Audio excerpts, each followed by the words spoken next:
लोकसभेच्या निवडणुकीत त्यांनी होळी केली. आता विधानसभेची निवडणूक आली.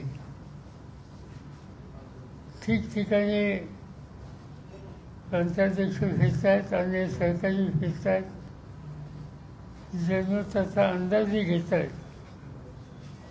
आणि ठिकठिकाणी हे चित्र दिसत आहे की लोकांना बदल पाहिजे. एखाद दुसरा गंभीर प्रसंग आला तर लोकांची प्रतिक्रिया किती तीव्र असते याचं उदाहरण काल आपण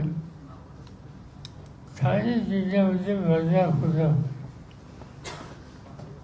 एक दुर्दैवी प्रकार त्या ठिकाणी घडला